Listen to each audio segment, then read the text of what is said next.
Chapitre 1. L'encre qui a disparu. Le village de Willowbrook était, de la vie générale, un endroit où rien d'extraordinaire ne se produisait jamais. C'était un de ces villages anglais où le climat était doux, les chaumières propres, et où le rythme de vie s'écoulait tranquillement. Les villageois connaissaient leurs noms, leurs histoires et leurs secrets, du moins le croyaient-ils. Pourtant, même dans un village aussi petit, un jour viendrait où tout serait bouleversé et où le calme de la vie rurale serait profondément ébranlé. C'était un mardi matin, et la salle des fêtes venait d'être préparée pour la fête caritative annuelle. La ville vibrait de son effervescence habituelle. Les tables étaient dressées sous les tentes et les gâteaux exposés pour le concours de pâtisserie tant attendu. Au milieu de toute cette agitation, Miss Jane Marple, comme toujours, était chez elle dans son petit jardin fleuri. Sa maison se dressait à l'orée du village, nichée entre de hautes haies qui la protégeaient de la vue des passants.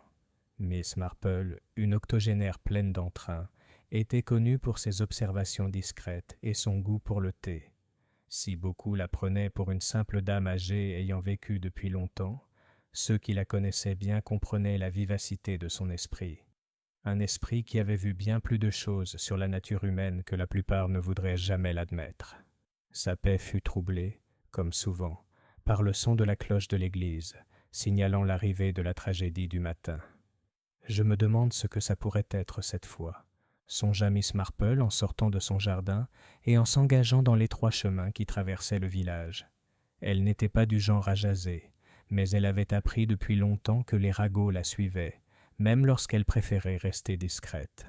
La cloche sonnait encore lorsqu'elle atteignit la place du village, où les préparatifs de la fête s'étaient momentanément interrompus. Madame Dalloway, la postière du village, se tenait devant la boutique, le visage blême. « C'est la petite Thompson, Miss Marple, » dit Madame Dalloway d'une voix tremblante. « La pauvre, retrouvée morte chez elle. » La famille Thompson était bien connue à Willowbrook, même si ce n'était pas forcément sous son meilleur jour. Les Thompson avaient une réputation de richesse et d'ambition, une réputation dont on murmurait souvent à l'oreille des autres. William Thompson, le patriarche, était un homme d'affaires avisé qui avait bâti sa fortune grâce à des investissements immobiliers locaux. Son épouse, qui se tenait avec l'élégance d'une personne bien au-dessus de la moyenne, était fréquemment aperçue en ville, le visage crispé par les exigences de sa position. « Comment est-ce arrivé ?» demanda doucement Miss Marple, même si elle pressentait déjà que les détails seraient à bientôt révélés. « C'est bien ça, Miss Marple, » poursuivit Madame Dalloway. « Il n'y a aucun signe de violence, aucune lutte. Et le plus étrange, la fille était en train d'écrire quelque chose, une lettre ou un mot, et l'encre avait complètement disparu. C'est comme si elle n'avait jamais existé. » L'idée était si inhabituelle, si impossible, que Miss Marple marqua une pause. « De l'encre disparue ? C'est étrange. Et où est M. Thompson maintenant ? » ?»« Sur place.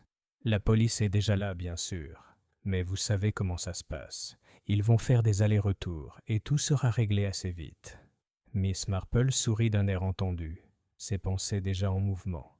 La police du village était efficace, mais pas toujours perspicace, et souvent trop prompte à classer les affaires avant que la vérité ne soit pleinement révélée. Au cours de sa longue vie, elle avait vu cela se produire d'innombrables fois, une conclusion hâtive tirée dans le tourbillon des spéculations, et des vérités plus profondes laissées à l'abandon. Tandis qu'elle se dirigeait vers la maison des Thompson, le village bourdonnait derrière elle. On parlait de la fête, de ce qui avait pu arriver à la jeune fille, et bien sûr, d'un flot incessant de ragots qui laissait entrevoir les nombreux secrets de la famille. Miss Marple, cependant, avait appris à écouter ces murmures avec une oreille attentive, à déceler ce qui se disait, et surtout, ce qui restait non dit. À son arrivée chez les Thompson, elle trouva une petite foule rassemblée à l'extérieur. Le gendarme du village, un jeune homme nommé Martin, tentait de maintenir l'ordre, même si son visage pâle trahissait son malaise face à la situation. « Ah, Miss Marple, » dit-il tandis qu'elle approchait, « je suppose que vous êtes là aussi pour le spectacle. Il n'y a pas grand-chose à voir, cependant. La fille a été retrouvée morte, et la seule chose étrange, c'est l'encre qui a disparu. Oui, j'en ai entendu parler, répondit Miss Marple d'une voix calme mais ferme. J'aimerais y jeter un coup d'œil, si vous le permettez. L'agent hésita, puis acquiesça.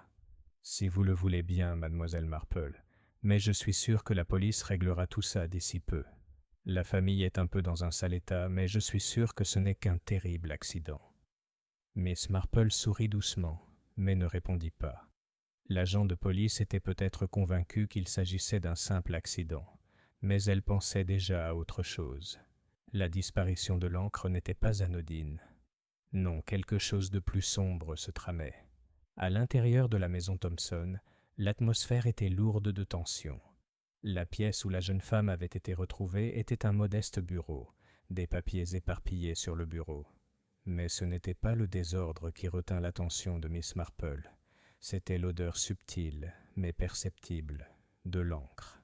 Le genre d'encre qui flottait dans l'air, forte et reconnaissable, mais absente du papier, là où elle aurait dû être. Miss Marple parcourut le bureau du regard. Une feuille de papier, à moitié tournée, attira son attention. Il ne restait que quelques lignes de lettres, comme si quelqu'un avait essayé d'écrire sans succès. L'encre, bien qu'évaporée, avait laissé sa trace. Qu'écrivait-elle ? Demanda doucement Miss Marple en se tournant vers l'agent. Il semblait mal à l'aise. Une lettre, je crois. Du moins, c'est ce que la servante a dit. Elle l'a trouvée ainsi, comme si l'encre avait disparu du jour au lendemain. L'esprit de Miss Marple s'activait déjà, reconstituant soigneusement ce qui avait été dit et ce qui n'avait pas été dit. Elle pouvait presque entendre les murmures du passé s'agiter dans les recoins silencieux de la pièce. Elle avait appris depuis longtemps que la vérité n'était jamais ce qu'elle semblait être au premier abord. Et dans un village comme Willowbrook, les plus petits détails détenaient souvent la clé pour percer les secrets les plus sombres. « Il y a plus que ce que l'on voit », murmura Miss Marple, les yeux plissés alors qu'elle étudiait la pièce une dernière fois. En sortant au soleil, elle savait qu'il lui faudrait être patiente.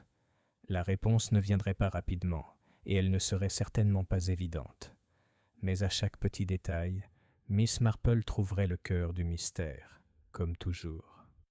Et à Willowbrook, l'encre qui a disparu pendant la nuit allait bientôt révéler plus que ce que quiconque aurait pu espérer. Chapitre 2. Les murmures du passé. Le lendemain de la découverte de la mort étrange de Margaret Thompson, le village de Willowbrook était enveloppé d'une vague de curiosité. Ce n'était pas le genre de mystère qui laissait les villageois confortablement ignorants, comme ils préféraient l'être. Non, c'était le genre de mystère qui rongeait leur quotidien, un murmure dans la brise qui semait le doute partout.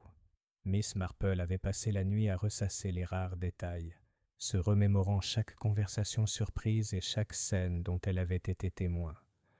L'encre disparue était toujours l'élément clé, mais il y avait autre chose en jeu. Et Miss Marple, qui avait vu bien trop de façades s'effondrer pour se fier aux apparences, savait que cette affaire cachait bien plus que cela. Elle se réveilla tôt, comme à son habitude, et après un petit déjeuner solitaire composé de thé et de toast, elle se dirigea vers la place du village.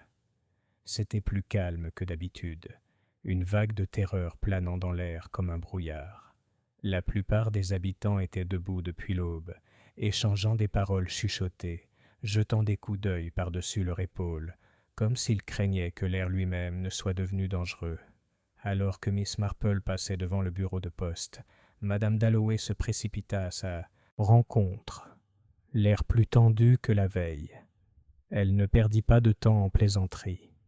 « Mademoiselle Marple, » dit-elle en baissant la voix, « j'ai entendu d'autres détails.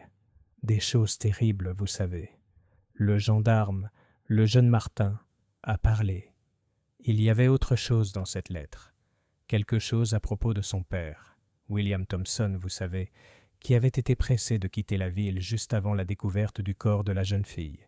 Il est parti pour Londres sans prévenir personne. » Miss Marple marqua une pause. « C'est curieux.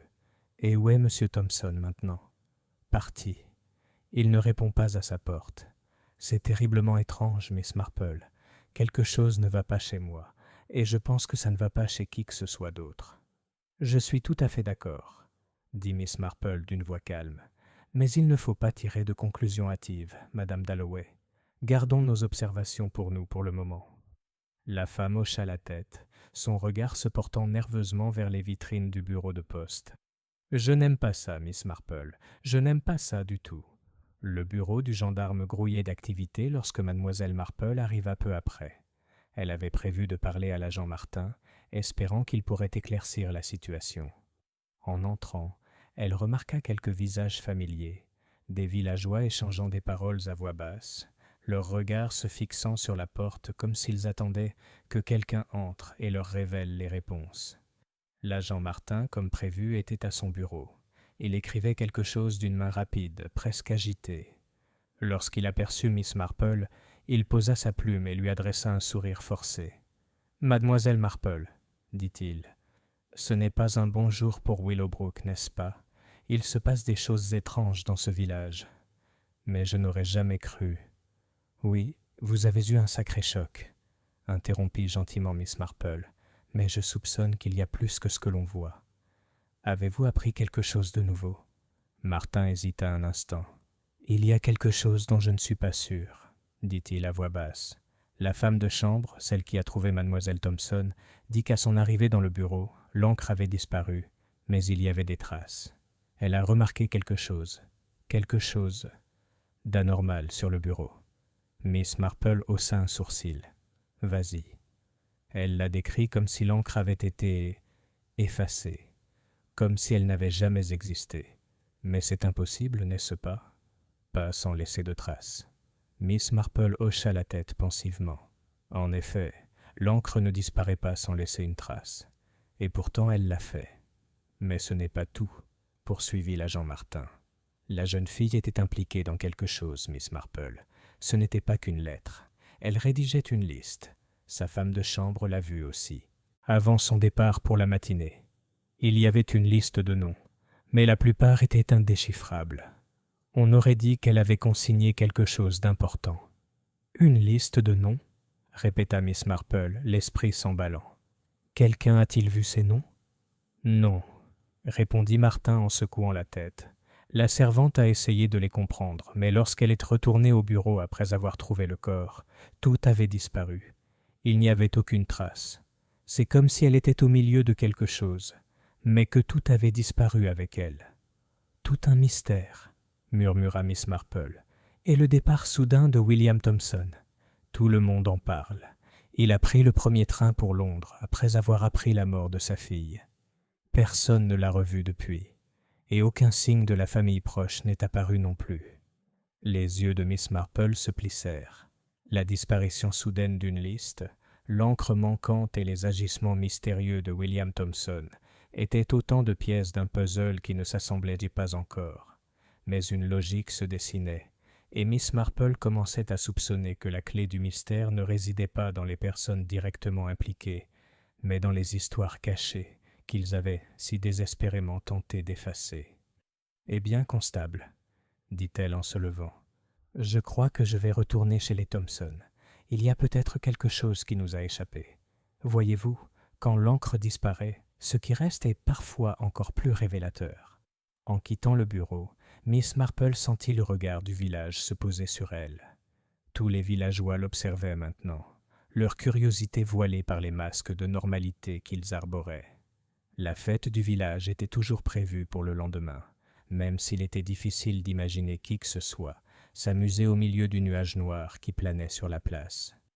Mais Miss Marple ne se souciait pas du désarroi du village.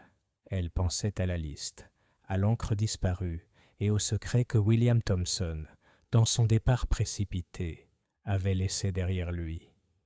Peut-être, les réponses étaient-elles plus proches qu'on ne le pensait. Et si l'instinct de Miss Marple était bon, le jeu ne faisait que commencer. Chapitre 3. Les ombres des secrets. Les jours qui suivirent la mort de Margaret Thompson furent marqués par un silence inquiétant à Willowbrook. Le village résonnait encore de murmures, mais personne n'osait parler trop fort. La fête fut reportée et le cours normal de la vie du village s'était arrêté. Les boutiques étaient ouvertes, bien sûr, mais les portes de la plupart des maisons restaient closes, comme si le village tout entier avait collectivement tiré le rideau sur la lumière crue de la vérité. Miss Marple avait passé les 2 derniers jours à observer en silence. Elle était retournée chez les Thompson. La maison, désormais bouclée par la police, mais il y avait quelque chose là-dedans, quelque chose qu'elle n'avait pas remarqué la première fois. C'était subtil, un détail qu'elle aurait facilement manqué si elle avait cherché des indices importants plutôt que les petits signes cachés qui en révélaient souvent plus qu'on ne voulait bien l'admettre. Un petit morceau de papier déchiré avait attiré son attention près du bureau où Margaret avait été retrouvée, froissée et jetée dans une corbeille à papier, les bords effilochés. Lorsque Miss Marple l'eut délicatement redressée, elle avait découvert les vestiges de ce qui semblait faire partie de la mystérieuse liste. Quelques noms écrits à la hâte. L'encre était pâle, maculée, mais sans équivoque. C'étaient des noms, elle en était certaine, des noms soigneusement effacés par quelqu'un qui cherchait désespérément à les cacher. Le premier nom sur la liste, partiellement visible, était P. Merton. Les autres noms étaient trop flous pour être déchiffrés, mais elle avait pu voir suffisamment pour comprendre qu'il ne s'agissait pas d'une liste ordinaire. Quelqu'un avait conservé des traces de quelque chose, peut-être d'une réunion, peut-être d'un secret. Forte de ces nouvelles découvertes, Miss Marple savait qu'il était temps d'approfondir les liens mystérieux qui entouraient la famille Thompson. La clé pour résoudre l'énigme ne résidait pas seulement dans l'encre disparue, mais dans les personnes que Margaret avait connues et dans la vie qu'elle menait en secret. Des histoires, enfouies dans le passé, attendaient d'être révélées. L'étape suivante de son enquête fut l'auberge locale, un lieu fréquenté par des inconnus et où les villageois laissaient échapper, sans le savoir, des détails sur leur vie privée. Le propriétaire, M. Crowley, avait la réputation d'être un commère, et bien que Miss Marple ne prêtât jamais attention au bavardage, elle savait que parfois, la plus petite information pouvait révéler une vérité plus profonde.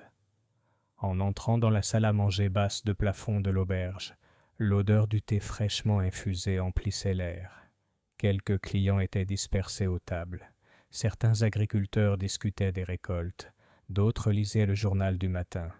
Au fond, M. Crowley était assis derrière le bar, nettoyant ses verres avec une serviette. « Bonjour, Miss Marple » la salua-t-il avec un sourire chaleureux, mais son regard trahissait un léger malaise. Les villageois connaissaient tous l'esprit vif de Miss Marple, et elle avait le don de donner l'impression aux gens d'être observés, même sans un mot. « Bonjour, Monsieur Crowley » répondit Miss Marple en s'asseyant au bar. « J'espère que les affaires marchent bien malgré ces jours calmes. »« tout à fait, dit-il, même si son sourire s'estompa. « Mais vous avez entendu parler, je suppose, de la pauvre Margaret Thompson. C'est une histoire terrible. »« C'est vraiment horrible, » répondit pensivement Miss Marple, les doigts tapotant le bord de sa tasse. « Je me demandais, Monsieur Crowley, si vous aviez entendu parler de la famille Thompson, peut-être par des visiteurs de passage. » Monsieur Crowley hésita un instant, jetant un coup d'œil circulaire à la pièce avant de baisser la voix. « J'ai entendu des choses étranges, mademoiselle Marple. Il s'est passé des choses étranges chez les Thompson ces dernières semaines, et pas seulement avec Margaret. Son père, William, a aussi un comportement étrange. »« Comment ça ?» demanda Miss Marple, la curiosité piquée au vif. « Eh bien, » commença Crowley en baissant encore la voix, « ce n'est pas quelque chose que je dirais d'habitude, mais on a beaucoup parlé d'argent ces derniers temps. Certaines personnes qui sont venues ont posé des questions sur les finances de la famille, et on a constaté un comportement étrange, surtout de la part du père. Il semblait plus agité que d'habitude. » L'esprit de Miss Marple s'emballa. Les motivations financières étaient souvent un facteur déterminant, surtout dans un village comme Willowbrook, où la richesse était aussi facile à cacher qu'à afficher. Si quelque chose clochait dans les finances de la famille Thompson, ce serait une pièce cruciale du puzzle. « Et qu'en est-il des noms que Margaret écrivait ?» demanda Miss Marple d'une voix nonchalante mais attentive. « Avez-vous entendu des noms mentionnés, peut-être en passant ?»« Crowley s'agita, mal à l'aise, son regard se portant sur les autres clients présents. Après un instant d'hésitation, il se pencha. Il y avait un monsieur Pemberton, qui est passé à l'auberge il n'y a pas une semaine. Il était là depuis 2 jours et avait une affaire avec William Thompson. Je n'ai pas posé beaucoup de questions, vous comprenez, mais ça semblait sérieux. On a beaucoup parlé d'investissements et de transactions immobilières, et j'ai entendu parler du testament des Thompson. Bizarre, à mon avis. Miss Marple se laissa aller dans son fauteuil, absorbant l'information. Un certain monsieur Pemberton, lié à des affaires et peut-être au testament de la famille Thompson, c'était une piste à suivre. « Merci, monsieur Crowley », dit Miss Marple en finissant son thé. « Votre avis est précieux. Je suis sûr que nous reverrons monsieur Merton dans les jours à venir. » Alors que Miss Marple quittait l'auberge, les pièces du puzzle commençaient à se mettre en place. Elle savait désormais que la mystérieuse liste n'était pas une simple collection de noms, mais une liste de personnes liées à la famille de Margaret Thompson, des personnes qui en savaient peut-être plus qu'elles ne le laissaient paraître. Et M. Pemberton, semblait-il, était l'un des acteurs les plus importants de cette affaire. Elle se fit un devoir de retrouver M. Merton, mais elle savait qu'il valait mieux ne pas se précipiter. La patience avait toujours été son plus grand atout, et la vérité, comme toujours, finirait par éclater. Pendant ce temps, Miss Marple ne pouvait s'empêcher de se demander jusqu'où s'étendaient les secrets de la famille Thompson. Et à chaque pas, elle se rapprochait de la sombre vérité cachée sous la surface de la vie villageoise idyllique de Willowbrook. Chapitre 4. L'ombre de Merton. La brume matinale recouvrait encore le village de Willowbrook, tandis que Miss Marple arpentait les rues étroites et pavées. C'était une fraîche matinée d'automne, et le soleil, à peine visible à travers la brume, projetait une lumière pâle sur le village endormi. Mais Miss Marple était loin d'être sereine. Ses pensées étaient obsédées par le nom de Pemberton, un nom qu'elle avait entendu 2 fois, une fois par M. Crowley, une fois par les restes de la liste effacée à la hâte par Margaret Thompson. Qui était M. Pemberton et quel était réellement son lien avec les Thompson? Quel était son lien avec la fortune des Thompson et quelle était la profondeur de ces liens? Ses pensées tourbillonnaient tandis qu'elle passait devant la place du village, où quelques lève-tôt se promenaient. La journée semblait si ordinaire à Willowbrook, pourtant Miss Marple savait qu'en profondeur, une sombre tempête se préparait, prête à bouleverser la vie de tous les villageois. Elle avait appris que M. Merton séjournait dans un manoir voisin, une grande demeure imposante aux abords de Willowbrook. Le domaine, connu sous le nom de Merton House, était un vestige d'une époque révolue, ses murs de pierre étant patinés par des années de négligence. C'était le genre d'endroit où les secrets pouvaient facilement se cacher, et Miss Marple avait appris depuis longtemps que plus une maison était majestueuse, plus ses occupants veillaient soigneusement à la protection de leurs affaires. Elle arriva aux portes de Merton House avant midi, et la maison se dressait devant elle tel un monument à un lieu ancien et oublié. L'allée, bordée de haies luxuriantes, menait à l'imposante porte d'entrée, finement sculptée et recouverte de lierre. Malgré son apparence de délabrement, la maison avait quelque chose qui laissa Miss Marple perplexe. Les volets étaient clos, et un silence pesant planait dans l'air, comme si la maison elle-même retenait son souffle.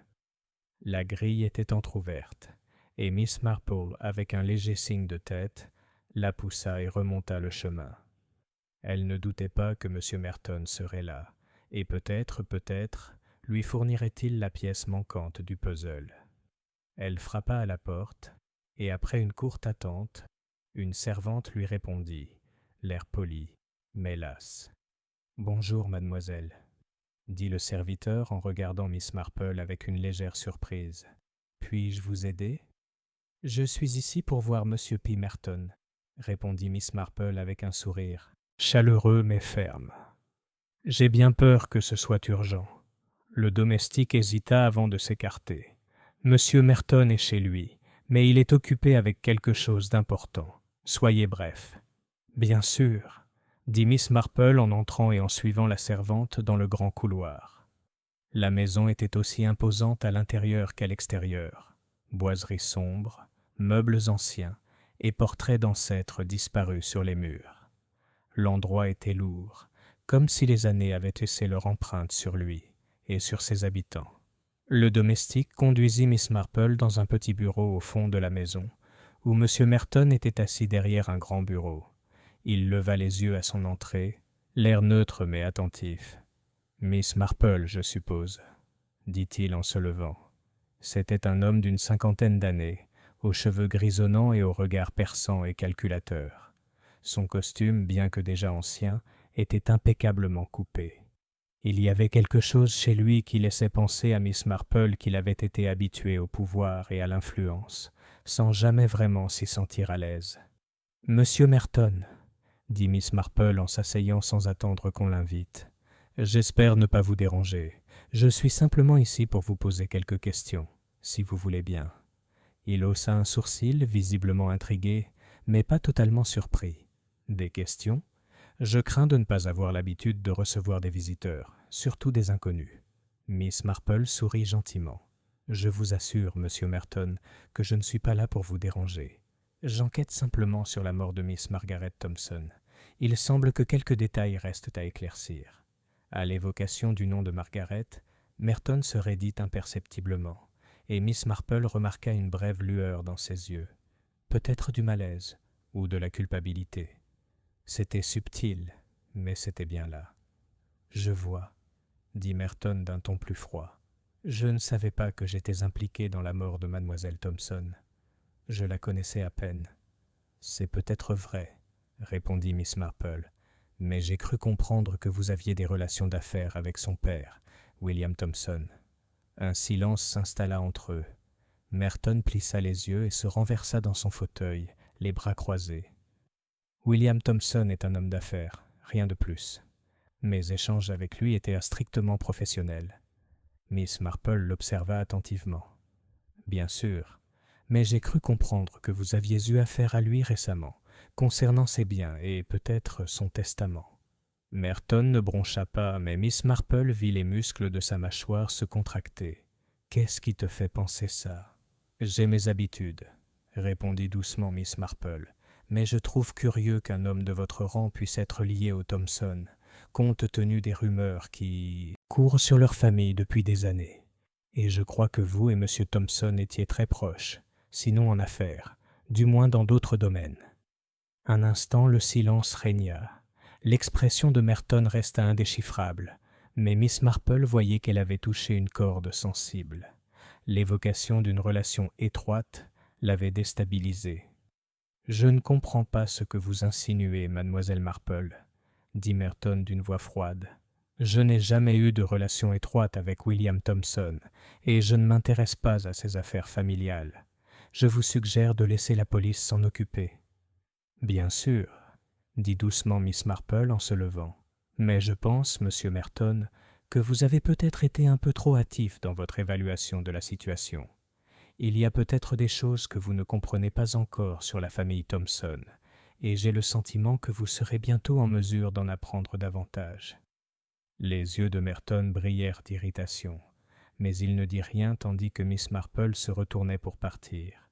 Elle était presque arrivée à la porte lorsqu'elle s'arrêta et le regarda par-dessus son épaule. « Une dernière chose, monsieur Merton, » dit-elle d'une voix douce mais ferme. « Je ne me cacherai pas trop vite derrière vos affaires. À Willowbrook, on se souvient de ceux qui disparaissent sans explication, et nous les observons tous. » Sur ces mots, Miss Marple quitta le bureau de Merton, le poids de ses paroles en suspens. En sortant de Merton House et en retrouvant l'air froid de l'automne, elle comprit qu'elle se rapprochait de la vérité. M. P. Merton cachait quelque chose. Miss Marple en était certaine, et elle était prête à découvrir exactement ce que c'était. Chapitre 5. Un réseau de mensonges. Les jours suivants furent plus calmes à Willowbrook que d'habitude, mais les ragots ne manquaient pas. Malgré leur calme apparent, les villageois ne se contentaient plus de chuchoter au sujet de la mort prématurée de Margaret Thompson. La ville était désormais prise dans un filet de suspicion grandissant, chaque fil étant resserré par les questions soulevées par Miss Marple. Et pourtant, Le village continuait d'avancer comme toujours. Les derniers préparatifs de la fête, provisoirement reprogrammés, se poursuivaient, même si la tragédie avait terni l'ambiance autrefois joyeuse. La place du village était encore décorée de banderoles et de compositions florales, mais la légèreté habituelle avait cédé la place à un malaise palpable. Même les enfants, qui auraient normalement joué dans les rues, semblaient plus calmes. Miss Marple avait travaillé dur pour reconstituer les faits qu'elle avait rassemblés. M. Merton s'était révélé un personnage redoutable dans cette énigme, son dédain ne faisant qu'accroître ses soupçons. Son empressement à prendre ses distances avec les Thompson, notamment concernant le testament familial et les transactions commerciales, laissait penser que l'histoire était plus complexe qu'il n'était prêt à en révéler. Pourtant, malgré la finesse de ses observations, Miss Marple savait qu'une approche prudente était essentielle. Elle devait prendre son temps, attendre le bon moment pour agir. Elle avait passé la matinée dans son jardin, à soigner ses rosiers, lorsqu'une silhouette familière s'approcha de son portail. C'était Madame Dalloway, la postière du village, le visage pâle et tiré. « Mademoiselle Marple, je dois vous parler, » dit-elle précipitamment, jetant un coup d'œil autour d'elle, comme si elle craignait d'être entendue. « Il s'agit de William Thompson. Il est de retour. » Miss Marple se redressa et posa son sécateur sur le banc du jardin. « De retour ? Mais je croyais qu'il était parti pour Londres. Il l'a fait, mais il est revenu et il pose des questions. Il est allé à l'auberge et à la poste, et il s'est renseigné sur les personnes qui lui rendèrent visite. » Madame Dalloway baissa encore la voix. « Et il semble bouleversé, très bouleversé. » Miss Marple réfléchit un instant. « Désemparé. De quelle manière ? Je ne peux pas l'affirmer avec certitude, mais... Il a posé des questions sur vous, Miss Marple. Il a entendu dire que vous posiez des questions sur la mort de sa fille. Je ne sais pas quoi en penser. » Un léger sourire éclaira les lèvres de Miss Marple. « Je vois. Il semble que ma petite enquête ait fait des vagues. Tu vas continuer ? Tu vas t'impliquer ? » demanda Madame Dalloway, la voix teintée d'inquiétude. Le regard de Miss Marple s'adoucit. « Je suis déjà impliqué, j'en ai peur. Et si je puis me permettre, la vérité a tendance à se révéler lorsqu'on pose les bonnes questions. Il y a beaucoup de choses en jeu ici, Madame Dalloway, et je commence seulement à voir les liens qui les unissent. » Le visage de Madame Dalloway exprimait l'inquiétude, mais Miss Marple percevait une lueur d'espoir dans ses yeux. Le village, bien que petit, était très uni, et la vérité, aussi troublante soit-elle, finirait par faire surface, comme toujours. « Je resterai vigilant, Miss Marple. J'espère que vous découvrirez tout ça. » Sur ce, Madame Dalloway partit, et Mademoiselle Marple reprit ses pensées. Le retour de William Thompson n'était pas un événement anodin. Sa réapparition signifiait que l'enquête ne se limitait plus aux ragots et aux spéculations. Elle devenait désormais urgente. Après un déjeuner léger, Miss Marple se rendit au domaine Thompson, l'esprit absorbé par les questions auxquelles elle n'avait pas encore trouvé de réponse. En approchant de la majestueuse demeure, elle remarqua que les fenêtres étaient ouvertes et qu'une activité intense régnait à l'intérieur. La maison semblait avoir retrouvé une vie quasi normale. Le jardin était bien entretenu et les portes de la maison étaient grandes ouvertes. Un signe de vie invitant, mais incongru, compte tenu de la récente tragédie. Miss Marple prit une grande inspiration et s'approcha de la porte d'entrée. Au moment où elle frappa, elle entendit des pas à l'intérieur. La porte s'ouvrit brusquement et un homme se tenait là, qu'elle reconnut instantanément. William Thompson, qui ressemblait en tout point à un père désemparé, même si Miss Marple percevait une pointe de calcul dans son regard. « Mademoiselle Marple » dit-il d'une voix posée mais teintée de tension. « J'ai cru comprendre que vous posiez des questions sur ma famille, sur ma fille. » Miss Marple sourit poliment. « En effet, Monsieur Thompson, mais il semble que nous ayons aussi quelques sujets à aborder. » Thompson l'étudia un instant, le regard perçant. « Je suis sûr que vous avez vos raisons, Miss Marple, mais je préférerais que vous arrêtiez de vous mêler de choses qui ne vous regardent pas. » Ça ne me regarde pas, répéta Miss Marple d'un ton presque perplexe. Monsieur Thompson, je crains que vous ne vous trompiez. J'ai appris que beaucoup de choses sont liées entre elles, mais que nous ne comprenons peut-être pas encore. Soyons clairs, dit Thompson d'un ton de plus en plus froid. Je n'ai pas besoin que vous ou quiconque vous mêliez de mes affaires. Si vous insinuez que j'ai quelque chose à voir avec la mort de Margaret, vous vous trompez lourdement. Miss Marple le regarda avec son calme habituel. Je n'insinue rien, monsieur Thompson, mais je crois que de nombreuses questions restent sans réponse, et il faut les aborder. Ce n'est pas seulement la mort de votre fille qui m'inquiète, mais aussi les circonstances qui l'entourent. L'expression de Thompson changea brièvement, avant qu'il ne la masque sous un mince sourire. Je n'ai pas le temps pour ça, Miss Marple. Si vous voulez bien m'excuser, j'ai des affaires à régler. Sur ce, il se retourna et commença à fermer la porte, mais la voix de Miss Marple l'arrêta. Vous avez posé des questions sur les personnes qui ont visité cette maison, monsieur Thompson.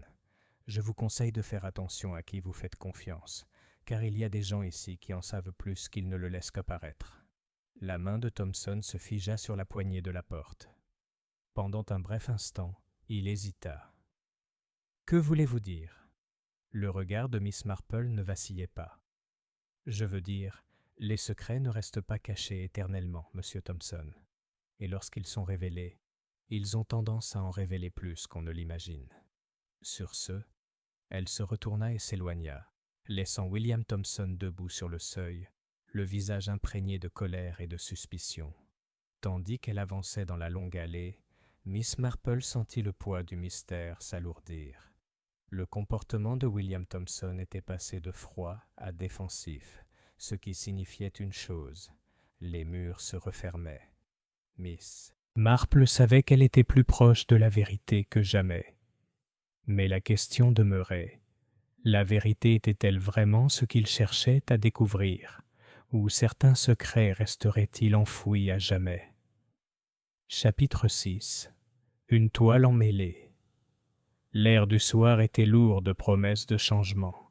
Une tension changeante semblait planer sur Willowbrook, comme les nuages d'orage qui s'amoncelaient au loin. Le village était devenu plus calme ces derniers jours. Les rues, autrefois animées par le bavardage des habitants, semblaient maintenant retenir leur souffle, attendant une conclusion inédite à la tragédie qui avait bouleversé leur existence paisible. Miss Marple, cependant, restait plus vigilante que jamais. Ses observations l'avaient rapprochée du cœur du mystère, mais tant de choses restaient encore sans réponse. Elle avait appris les complexités entourant la famille Thompson, les relations d'affaires complexes, les relations énigmatiques, et bien sûr, la mystérieuse disparition de la liste que Margaret Thompson avait rédigée.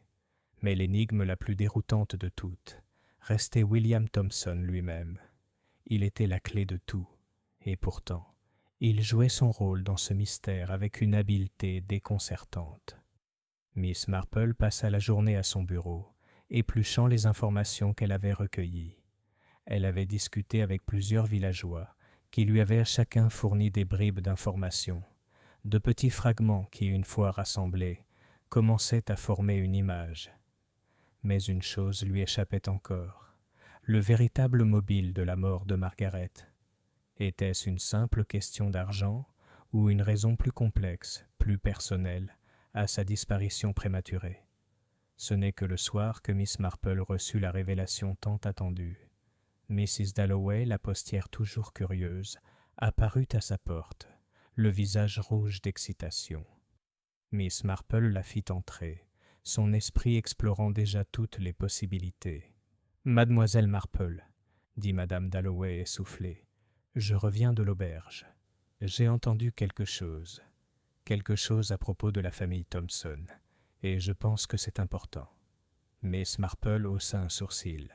« Allez-y, Madame Dalloway.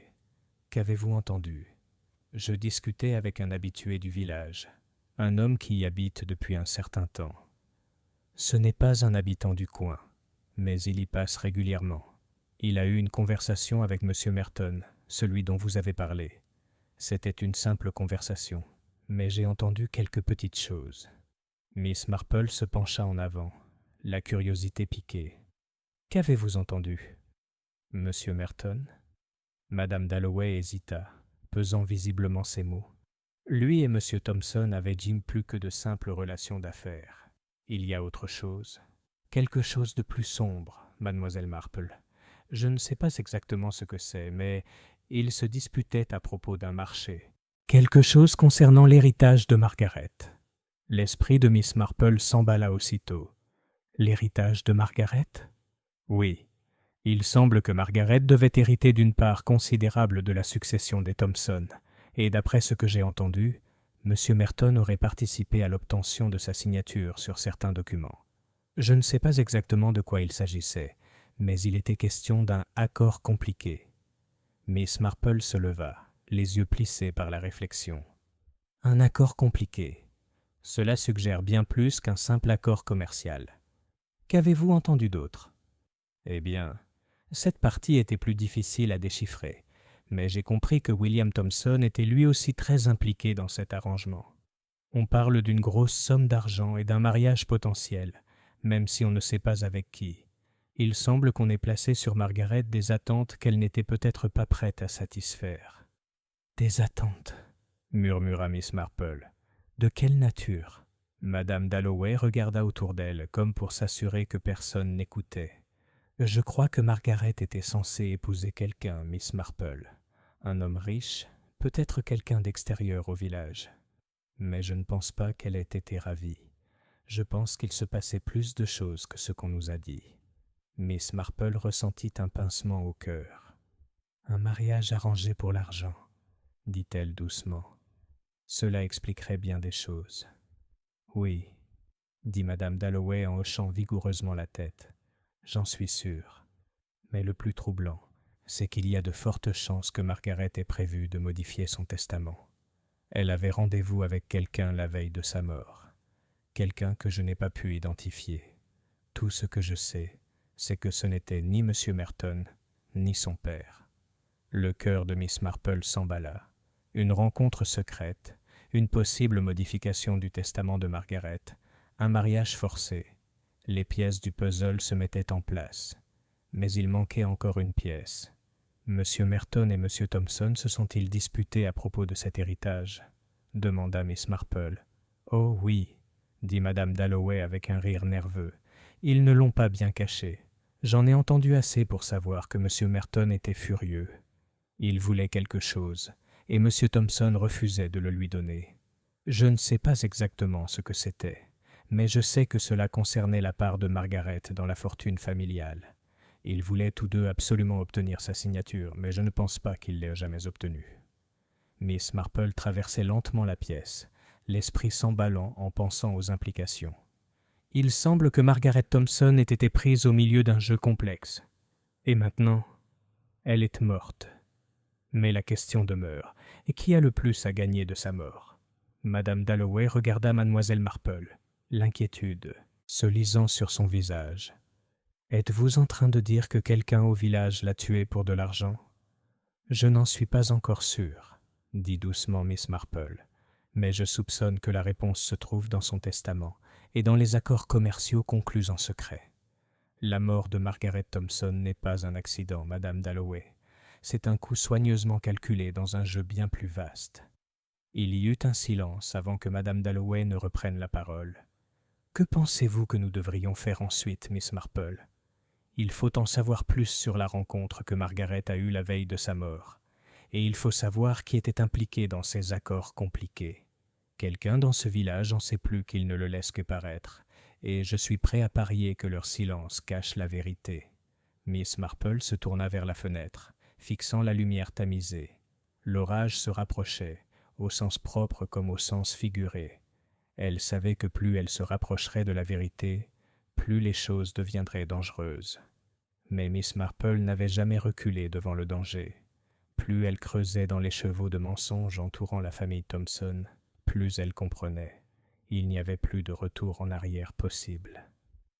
Chapitre 7. Le secret de la fête. L'air était devenu froid, rappel brutal que l'automne battait son plein.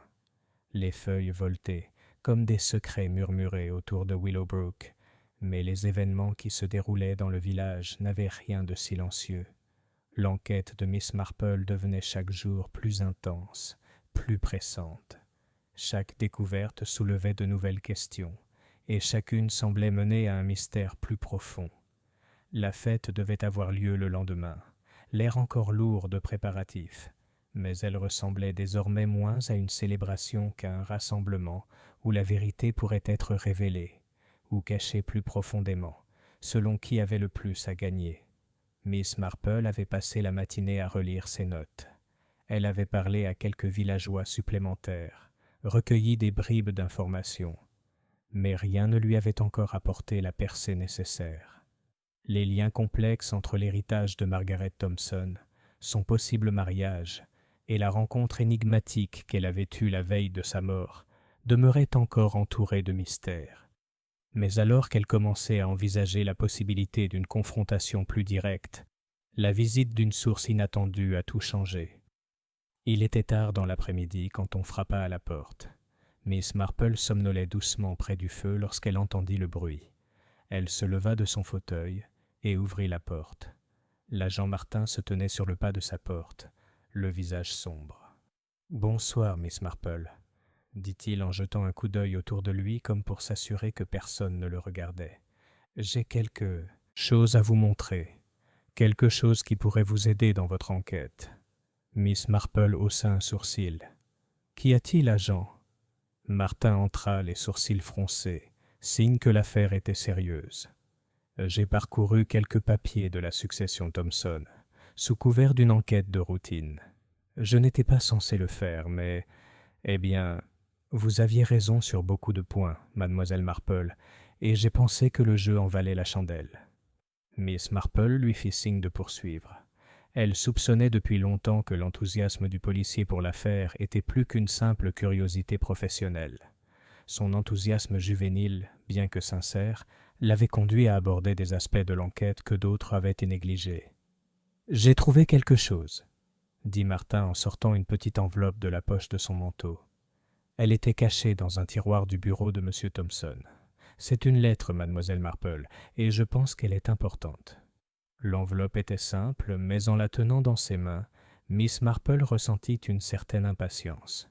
Elle l'ouvrit avec précaution, déplia la lettre et commença à lire. La lettre était écrite d'une écriture élégante, mais les mots frappèrent Miss Marple par leur ton froid et professionnel. « Cher Monsieur Thompson, j'espère que vous allez bien. J'ai pris la liberté de m'occuper des formalités administratives nécessaires concernant l'héritage de votre fille. Les conditions sont celles dont nous avons discuté. Si mademoiselle Margaret Thompson ne se marie pas dans le délai imparti, sa part de succession sera dévolue aux autres membres de la famille, avec une clause prévoyant une augmentation significative de votre patrimoine. De plus, je joins les documents à signer. J'espère que vous veillerez à son respect. Comme vous le savez, l'avenir de la famille repose sur cet arrangement. Cordialement votre, P. Merton. » Les mains de Miss Marple tremblaient légèrement en terminant sa lecture. Elle savait que l'argent jouait un rôle, mais les détails devenaient désormais plus clairs. L'héritage de Margaret était lié à son mariage. Un mariage qui n'avait jamais été conçu par amour, mais pour la sécurité, la richesse et la préservation du patrimoine familial. « P.C. Merton », répéta Miss Marple d'une voix posée mais emplie d'une intensité discrète. « Il semble que M. Merton ait joué un rôle bien plus important dans l'avenir de Margaret que je ne l'avais imaginé. Il n'était pas seulement impliqué dans des transactions commerciales, il a joué un rôle déterminant dans les circonstances qui ont conduit à sa mort. »« Je m'attendais à ce que vous disiez ça, » répondit l'agent Martin, le visage sombre. « Le contenu de la lettre est clair, n'est-ce pas? Margaret était contrainte à quelque chose, et il est probable qu'elle essayait de se défendre. Je n'ai plus aucun doute maintenant. Sa mort n'était pas une coïncidence. » Miss Marple hocha la tête, plia soigneusement la lettre et la remit dans son enveloppe. « Non, agent, ce n'était pas un accident. Margaret Thompson en savait trop et représentait une trop grande menace pour ceux qui risquaient de tout perdre. »« Mais pourquoi la tuer ?» demanda Martin, les sourcils froncés. « Si sa signature n'était pas encore sur les papiers, pourquoi ne pas simplement faire davantage pression sur elle? Pourquoi recourir au meurtre ? » « C'est bien là la question, n'est-ce pas ?» dit Miss Marple d'une voix plus douce, comme si elle méditait sur une pensée qui la taraudait depuis des jours. Margaret Thompson avait quelque chose qui menaçait les fondements mêmes de l'avenir de la famille Thompson, et celui qui l'a tuée a dû agir avant qu'elle ne puisse le révéler. Mais il manque encore un élément, quelque chose qui relie sa mort directement à cette réunion secrète à laquelle elle a assisté la veille. Martin hésita, puis la regarda avec une lueur de compréhension. La fête de demain, la réunion aurait-elle pu porter sur ce sujet? Serait-ce lié à une annonce publique? Quelque chose qui aurait lié l'héritage à quelqu'un d'autre? Le regard de Miss Marple s'aiguisa. C'est possible. En fait, c'est très probable. La fête de demain pourrait bien détenir la clé pour débloquer les dernières pièces du puzzle. Le lendemain matin, alors que le soleil se levait sur Willowbrook, le village était en pleine effervescence. La fête battait son plein, et malgré les sombres nuances des récents événements, le village s'était mobilisé pour la fêter. Les stands étaient installés, les jeux préparés, et les enfants couraient dans les rues avec une énergie qui laissait penser qu'aucun sombre secret ne se cachait derrière la scène. Mais Miss Marple était loin des festivités. Elle savait que quelque chose allait se produire aujourd'hui, quelque chose qui pourrait faire s'écrouler tout le château de cartes. Elle pressentait que ceux qui cherchaient à protéger leur fortune et leur pouvoir utiliseraient la fête comme couverture, peut-être pour le dernier acte du drame déclenché par la mort de Margaret Thompson. En entrant sur la place du village, Miss Marple aperçut des visages familiers se mêlant à la foule, mais un visage en particulier retint son attention, celui de William Thompson, debout près du pavillon où devaient être prononcés les discours de la soirée. Il semblait plongé dans une conversation avec un homme qu'elle ne connaissait pas encore, un homme qui ressemblait à s'y méprendre à un homme d'affaires, avec un air guindé et mal à l'aise qui le distinguait du reste de la foule. Les yeux de Miss Marple se plissèrent à son approche. Elle pressentait que la dernière pièce du mystère allait se révéler, et tandis que la fête commençait sérieusement, elle ne pouvait que se demander. La vérité éclaterait-elle au grand jour, ou la normalité soigneusement entretenue du village l'engloutira-t-elle tout entière? Chapitre 8. La danse de la tromperie. La fête battait son plein lorsque Miss Marple arriva sur la place du village, l'air vibrant de rire, de musique et de bavardage. Les villageois, vêtus de leurs plus beaux habits du dimanche, avaient omis leurs soucis de côté pour l'instant, le visage rayonnant d'une joie forcée. Pourtant, Miss Marple sentait une tension sous-jacente parcourir la foule, une conscience silencieuse que quelque chose de plus profond se jouait sous la surface. Elle resta un instant à l'écart des festivités, observant les villageois s'agiter, inconsciente de la tempête qui couvait sous le vernis de la normalité. Mais Miss Marple savait mieux que quiconque que sous la gaieté de la fête, des secrets se murmuraient, des accords se concluaient, et des vies étaient sur le point de changer irrémédiablement. Son regard se posa sur le pavillon où devaient se dérouler les discours. William Thompson se tenait au centre, imposant dans la foule, malgré sa posture raide et son visage tiré. Il s'adressait à un homme que Miss Marple n'avait jamais vu auparavant, un grand personnage, élégamment vêtu, dont l'autorité le désignait comme quelqu'un d'important. Le visage de l'homme était familier à Miss Marple, même si elle ne parvenait pas à se souvenir où elle l'avait déjà vu. Mais sa façon de se pencher vers William, sa voix presque chuchotée, disait à Miss Marple tout ce qu'elle avait besoin de savoir. Ce n'était pas une simple connaissance. C'était quelqu'un d'influent, quelqu'un de puissant. Son esprit s'emballa. Était-ce la personne que Margaret avait rencontrée la veille de sa mort? Avait-elle découvert quelque chose à son sujet, quelque chose qui avait mis sa vie en danger? Miss Marple s'approcha, d'un pas calme mais déterminé. Elle s'arrêta juste à l'écart du cercle de conversation, tendant l'oreille pour entendre ce qui se disait.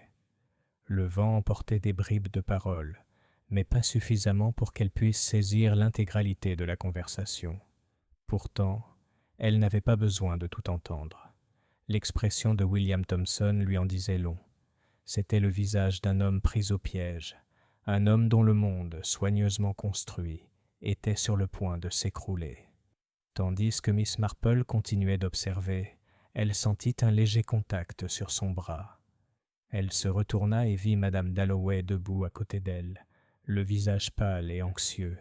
« Mademoiselle Marple, il y a quelque chose que vous devez savoir, » chuchota madame Dalloway en jetant un coup d'œil nerveux autour d'elle. « J'ai surpris une conversation tout à l'heure.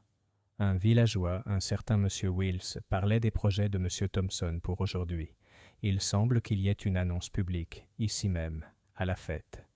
Quelque chose à voir avec l'héritage de Margaret. » L'intérêt de Miss Marple fut à son comble. « Une annonce, dites-vous?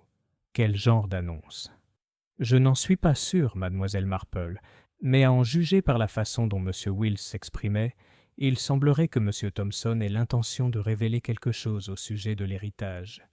Peut-être un Nouveau Testament, ou un changement dans les arrangements familiaux. L'homme à qui il a parlé, celui en costume sombre. Je pense qu'il est là pour nous aider. Je pense que tout cela fait partie d'un arrangement. » Le regard de Miss Marple se porta de nouveau vers le pavillon.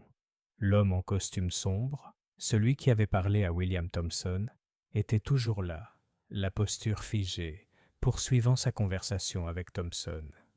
L'homme jouait un rôle, et Miss Marple savait que si elle voulait comprendre ce qui était réellement arrivé à Margaret Thompson, elle devait découvrir précisément de quoi il s'agissait. « Merci, madame Dalloway, » dit doucement mademoiselle Marple. « Je surveillerai la suite des événements. Si ce que vous avez entendu est vrai, il semble que la fête d'aujourd'hui soit plus qu'une simple célébration. Ce pourrait être la dernière étape d'un plan bien plus vaste. » Madame Dalloway hocha la tête, les yeux écarquillés d'inquiétude. « Soyez prudente, Miss Marple. Je ne fais confiance à aucun d'entre eux. » Miss Marple eut un sourire rassurant. « Je suis toujours prudente, madame Dalloway, et je ne suis pas totalement démunie. » Tandis que madame Dalloway s'éloignait dans la foule, l'attention de mademoiselle Marple se reporta sur le pavillon. L'heure de vérité semblait approcher à grands pas. Il lui fallait agir vite. L'horloge de l'église du village sonna l'heure, et la foule rassemblée autour du pavillon se tut. L'orchestre cessa de jouer, et les murmures des conversations s'apaisèrent, lorsque William Thompson s'avança pour s'adresser aux villageois. L'homme en costume sombre se tenait à proximité, les bras croisés, observant la scène d'un air stoïque. Miss Marple s'est mêlée à la foule, gardant une distance discrète. Elle était juste assez loin pour passer inaperçue, mais assez proche pour observer chaque geste, chaque mot. William Thompson s'éclaircit la gorge, son regard scrutant la foule d'un air mesuré. « Mesdames et messieurs, » commença-t-il, sa voix résonnant clairement sur la place, « merci de votre présence aujourd'hui. Comme vous le savez tous, ce village a connu de nombreux changements ces derniers mois, et aujourd'hui marque le début d'un nouveau chapitre pour la famille Thompson. » Les yeux de Miss Marple se plissèrent. Ce n'était pas seulement un discours sur une tragédie familiale, c'était quelque chose de bien plus orchestré, de bien plus stratégique. Comme beaucoup d'entre vous le savent, ma fille Margaret nous a été tragiquement enlevée il y a peu, poursuivit Thompson, la voix lourde d'émotion. Mais mademoiselle Marple percevait la retenue calculée dans son attitude. Bien que sa perte soit incommensurable, la famille doit aller de l'avant. Je suis sûr que beaucoup d'entre vous s'interrogent sur le sort de l'héritage de Margaret, et je suis là pour dissiper toute incertitude. À ces mots, la foule murmura, et Miss Marple sentit la tension flotter dans l'air. Ça y était. C'était le moment où tout allait éclater au grand jour, ou peut-être où tout serait caché plus profondément que jamais. Thompson marqua une pause, et l'homme en costume sombre s'avança. La foule se tut à nouveau, le regardant sortir un document de son manteau. « Permettez-moi de vous présenter M. Carrington, » dit Thompson d'un ton encore plus autoritaire. M. Carrington est le représentant légal de la succession Thompson et il est chargé de veiller au bon déroulement des démarches pour Margaret. Carrington adressa un signe de tête poli à la foule, mais son sourire avait quelque chose qui glaça Miss Marple. Elle voyait maintenant que Carrington n'était pas seulement un avocat ou un gestionnaire immobilier. Il y avait autre chose dans son regard, une expression entendue, comme s'il avait été au courant des secrets les plus sombres de la famille. « J'ai le privilège de vous informer, » a poursuivi Carrington, que l'héritage de Margaret Thompson sera réaffecté conformément à ses volontés. Le Nouveau Testament, signé juste avant son décès prématuré, reflète une réorientation de la succession et permettra au nom Thompson de rester aussi fort que jamais. Le cœur de Miss Marple fit un bond. Margaret avait-elle signé un Nouveau Testament, juste avant sa mort? Les implications étaient stupéfiantes. Si c'était vrai, cela signifiait que quelqu'un, peut-être plusieurs, avait une raison de l'empêcher d'effectuer ces changements. « Et maintenant, » dit Carrington d'une voix douce, « nous allons avancer, sûr que l'héritage de Margaret perdurera. » L'esprit de Miss Marple s'emballa. Elle savait maintenant que Margaret avait l'intention de révéler quelque chose qui menaçait non seulement la fortune de son père, mais aussi les plans soigneusement élaborés de ceux qui avaient œuvré en coulisses. Le Nouveau Testament était la clé. Mais qu'y avait-il dans ce testament qui avait entraîné la mort de Margaret? La vérité, Miss Marple le savait, commençait à peine à émerger, et tandis que la foule se dispersait et que la fête poursuivait ses réjouissances superficielles, Miss Marple comprit que l'acte final de ce drame allait se dérouler d'une manière que personne n'aurait pu prévoir. Chapitre 9. Le piège est tendu. La fête se poursuivit jusqu'au soir, l'air rempli de faibles accords de musique et des rires des villageois, tentant d'oublier les événements troublants des jours précédents. Mais Miss Marple ne se souciait plus des festivités superficielles. Elle en avait assez vu, assez entendu, et elle savait maintenant que le moment d'agir était arrivé. L'annonce du Nouveau Testament avait non seulement stupéfié les villageois, mais avait aussi confirmé les soupçons de Mademoiselle Marple. Le déplacement de l'héritage de Margaret Thompson, le rôle de M. Carrington et la façon dont William Thompson avait géré la foule, tout cela s'inscrivait dans un plan plus vaste visant à consolider le contrôle du domaine, un plan déjà en cours bien avant la mort de Margaret. Mais il y avait quelque chose de plus sombre en jeu. Miss Marple savait que la mort de Margaret n'était pas seulement la conséquence d'un litige d'héritage. C'était un stratagème soigneusement orchestré par quelqu'un qui craignait que Margaret ne révèle quelque chose de trop dangereux pour rester caché. La question était, qui avait le plus à gagner de son silence? Alors que la nuit s'avançait, Miss Marple se dirigea discrètement vers le fond de la place du village, où les lanternes projetaient de longues ombres sur les chemins de pierre. Elle avait pris rendez-vous avec l'agent Martin, qui enquêtait discrètement sur les affaires de William Thompson, et avait découvert quelque chose qui pourrait bien être la clé du mystère. Martin apparut bientôt, le visage crispé par l'urgence.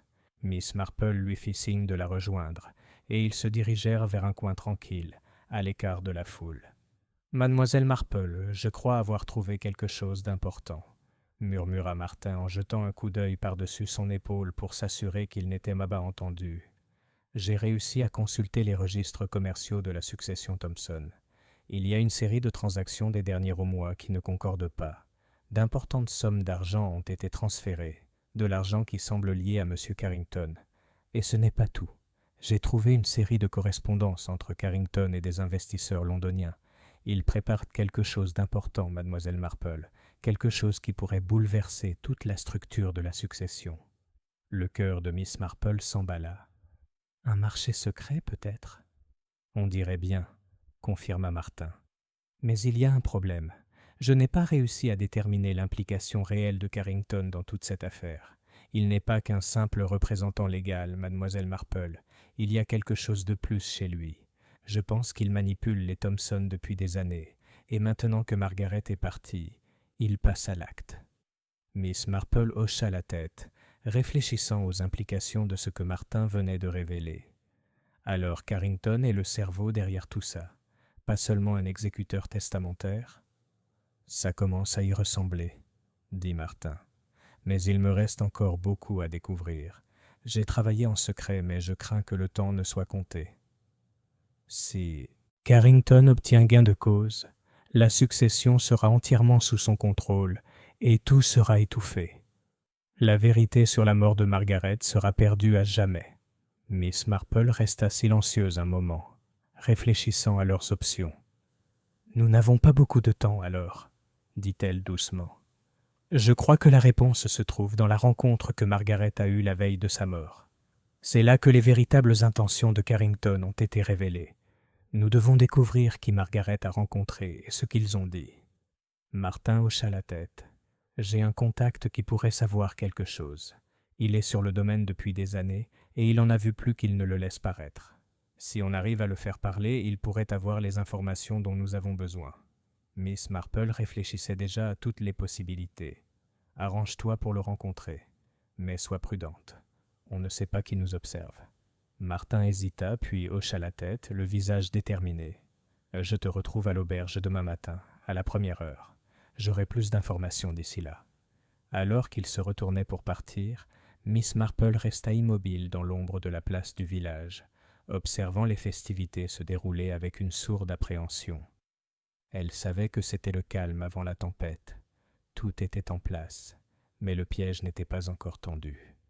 Le lendemain matin arriva, une brume froide planant sur le village. Le soleil radieux de la veille avait été englouti par les nuages, et la promesse de pluie flottait dans l'air. La place du village était presque vide. Les vestiges de la fête jonchaient le sol tandis que les ouvriers débarrassaient les décorations. Miss Marple se dirigea vers l'auberge d'un pas léger mais déterminé, et entra dans le hall faiblement éclairé. À l'intérieur, elle aperçut Martin assis à une table dans un coin, scrutant la pièce avec nervosité. Il se leva dès qu'il la vit, et Miss Marple prit place en face de lui. « J'ai des nouvelles, » dit Martin d'une voix calme et tendue. « J'ai parlé à mon contact, un certain Finn, qui travaille sur le domaine depuis des années. Il a confirmé nos soupçons. Carrington ne s'occupait pas seulement des aspects juridiques. Il a conclu des accords financiers avec plusieurs investisseurs extérieurs et il s'apprête à vendre des parties du domaine pour les réaménager. Tout cela a été fait sous couvert d'une fiducie familiale. » Miss Marple fronça les sourcils. « Un trust familial. Mais pourquoi dissimulerait-il une telle transaction ? » « Parce que c'est illégal, » répondit Martin en baissant encore la voix. « Si le patrimoine familial est restructuré de cette façon, l'héritage de Margaret sera contourné. C'est une façon de l'empêcher d'obtenir ce qui lui revenait de droit. Carrington était derrière tout ça, et il savait que Margaret commençait à comprendre. » Le cœur de Miss Marple se serra. Alors, la mort de Margaret n'était pas seulement une question d'argent. C'était une question de contrôle. Carrington avait besoin qu'elle soit hors de son chemin. Mais pourquoi William Thompson accepterait-il ? « William Thompson fait partie du marché, » dit Martin d'une voix pleine de certitude. « On lui a promis une plus grande part de la succession en échange de sa coopération. Mais je pense qu'il a changé d'avis lorsque Margaret a commencé à tout remettre en question. » Miss Marple se leva, l'esprit bourdonnant d'informations. « Alors, nous avons notre réponse. William Thompson et Carrington ont collaboré, mais quelqu'un a trahi le plan. La mort de Margaret n'était pas un accident. On l'a réduite au silence pour l'empêcher de les dénoncer. » Martin se leva également. « Il faut agir vite. Si on n'arrive pas à retrouver Carrington avant sa disparition, il sera trop tard. » Miss Marple hocha la tête, son expression se durcissant de détermination. « Il nous reste une dernière tâche à accomplir, agent. Il faut le faire parler, lui faire croire qu'il a le contrôle, puis le démasquer pour ce qu'il est vraiment. » Alors que Miss Marple se tournait vers la porte, elle savait que l'affrontement final était proche. Le piège était tendu, et bientôt, la vérité éclaterait, non seulement sur la mort de Margaret, mais aussi sur le tissu de mensonges qui les avait tous pris au piège. Le jeu était presque terminé, et le tueur allait bientôt être révélé. Chapitre 10. La confrontation finale. Les jours qui suiviraient la rencontre entre mademoiselle Marple et l'agent Martin furent empreints d'une intensité silencieuse. Le village de Willowbrook, encore sous le choc de la mort de Margaret Thompson et du chaos qui s'ensuivit, paraissait paisible en apparence. Pourtant, sous la surface, mademoiselle Marple savait que les dernières pièces du puzzle se mettaient en place. L'enquête avait atteint son apogée, et il ne restait plus qu'une chose à faire: traduire le coupable en justice. La tempête qui menaçait le village depuis des jours finit par se lever cet après-midi-là. De sombres nuages s'amoncelaient à l'horizon, et une bruine continue commença à tomber, la pluie claquant doucement sur les fenêtres du cottage de Miss Marple. Un silence étrange régnait, comme si le village lui-même retenait son souffle, attendant que quelque chose se produise. Assise dans son bureau, Miss Marple examinait attentivement les derniers éléments de preuve rassemblés ces dernières semaines. Les pièces du puzzle étaient éparpillées devant elle. La lettre de Pemberton, la correspondance entre Carrington et les investisseurs londoniens, et les transactions secrètes intervenues dans la propriété Thompson. Elle avait rassemblé suffisamment de pièces pour comprendre le mobile, la cupidité, le pouvoir et le désir de contrôle. Mais la question finale subsistait. Qui avait réellement appuyé sur la gâchette? Ses pensées furent interrompues par un coup frappé à la porte. Elle se leva, lissa sa jupe et l'ouvrit, révélant l'agent Martin, le visage sombre. « Mademoiselle Marple, nous avons tendu le piège, » dit Martin d'une voix basse mais assurée. « Carrington sera au domaine ce soir, et nous avons organisé une rencontre avec un supposé acheteur du terrain. Il faut le prendre en flagrant délit, tant qu'il est encore au village. » Miss Marple hocha la tête, l'esprit déjà occupé. « Bien. Et William Thompson? J'ai pris des dispositions pour qu'il soit présent à la réunion. Il a accepté, même si je suis certain qu'il soupçonne quelque chose de suspect. Mais il est trop investi dans l'affaire pour se rétracter maintenant. » Le regard de Miss Marple s'aiguisa. « C'est notre moment, agent. On ne peut pas se permettre de le rater. Si Carrington pense avoir encore le contrôle, on l'aura là où on le veut. » La pluie s'était intensifiée lorsqu'ils atteignirent le domaine des Thompson. La majestueuse demeure se profilait au loin, sa silhouette à peine visible à travers l'épais brouillard. Le domaine, autrefois symbole de la richesse et du pouvoir de la famille Thompson, ressemblait désormais à un monument à la tromperie. Chaque pas de Miss Marple dans cette direction ne faisait que renforcer sa conviction que la vérité et la justice seraient bel et bientôt rendues.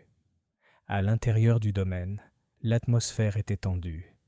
La grande salle à manger avait été transformée en salle de réunion improvisée, avec une grande table dressée pour la transaction.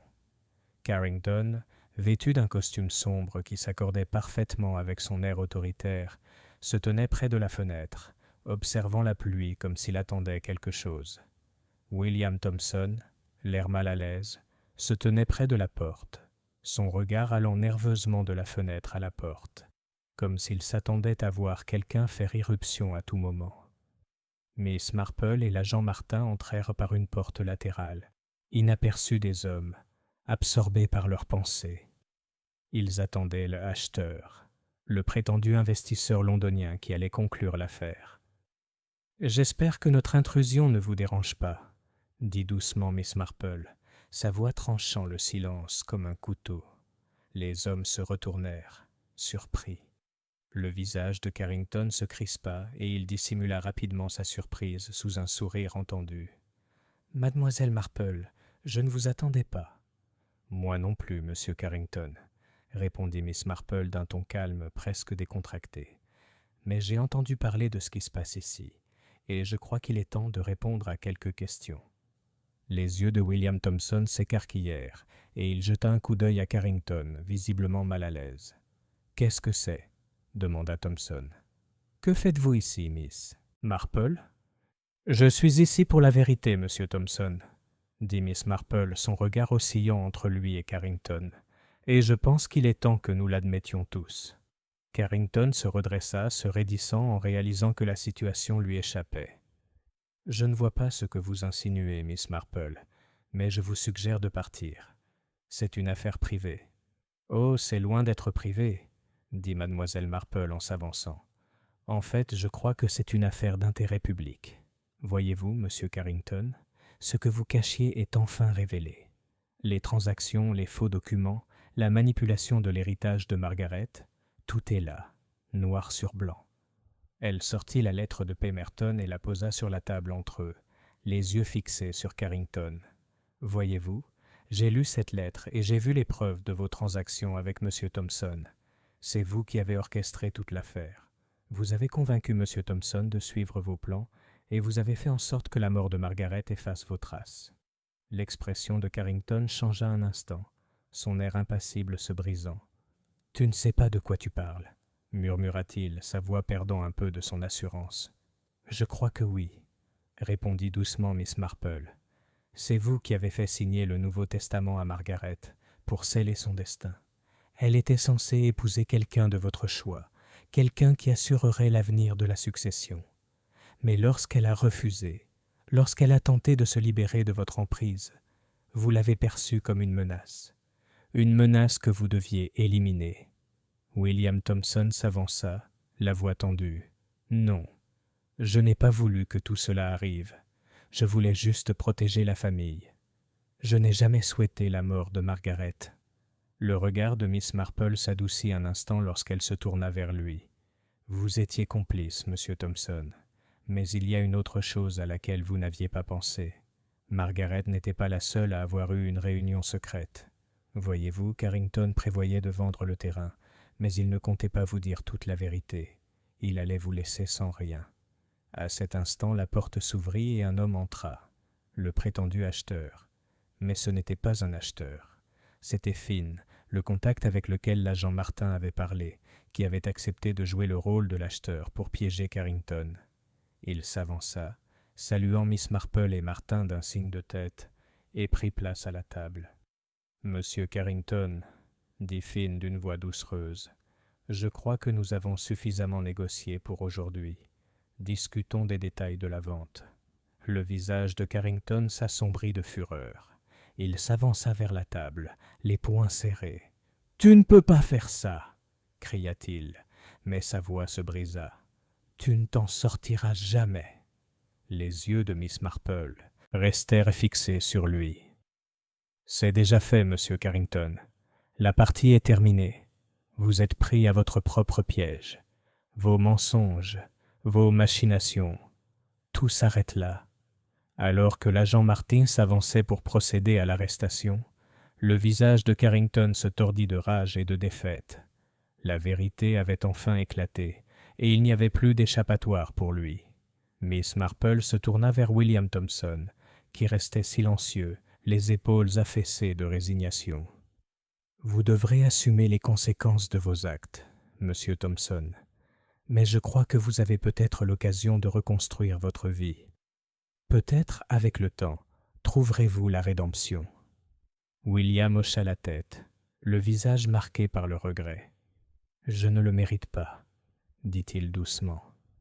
Miss Marple hocha légèrement la tête. « Nul n'est à l'abri de la rédemption, Monsieur Thompson, mais la route sera longue. » Tandis que la pluie continuait de tomber dehors, Miss Marple sentit le poids du mystère s'alléger de ses épaules. Le piège avait été tendu, et justice avait été rendue. Le village de Willowbrook ne serait plus jamais le même, mais peut-être guérirait-il, comme Miss Marple l'avait pressenti. Et tandis qu'elle quittait le domaine, l'orage se dissipant au loin, elle ressentit une satisfaction tranquille.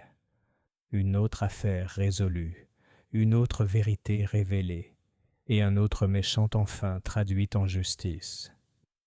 Chapitre 11. Les conséquences. La tempête était enfin passée, et malgré le ciel encore couvert, une paix inédite flottait dans l'air. La pluie avait dissipé la tension qui avait longtemps sévi dans le village, mais les cicatrices des événements entourant la mort de Margaret Thompson demeuraient gravées dans le cœur des habitants de Willowbrook. Miss Marple se tenait à l'orée du domaine Thompson, contemplant les terres autrefois synonymes de pouvoir et de richesse, désormais souillées par la trahison et le sang. Le domaine était toujours grandiose, toujours imposant, mais il n'avait plus la même aura d'invincibilité. Le tissu de mensonges et de tromperies avait été démantelé, et ceux qui se croyaient intouchables subissaient désormais les conséquences de leurs actes. C'était une matinée calme lorsque Miss Marple se rendit sur la place du village, d'un pas lent mais déterminé. L'atmosphère du village était radicalement différente, comme si les événements des semaines précédentes avaient jeté une ombre sur le quotidien de ses habitants. La fête, autrefois symbole de communauté et de célébration, semblait désormais un lointain souvenir. Les villageois, encore en phase de convalescence, vaquaient à leurs occupations avec une révérence silencieuse, comme s'ils attendaient quelque chose. Peut-être que la vie reprenne son rythme normal.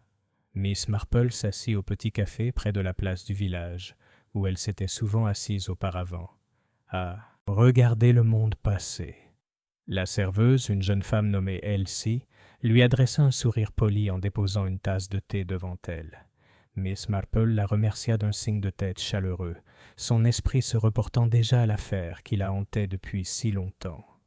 Le village avait subi une perte, mais il avait aussi gagné quelque chose. La vérité avait éclaté, et les responsables de la mort de Margaret Thompson et de la manipulation de son héritage avaient été tenus responsables.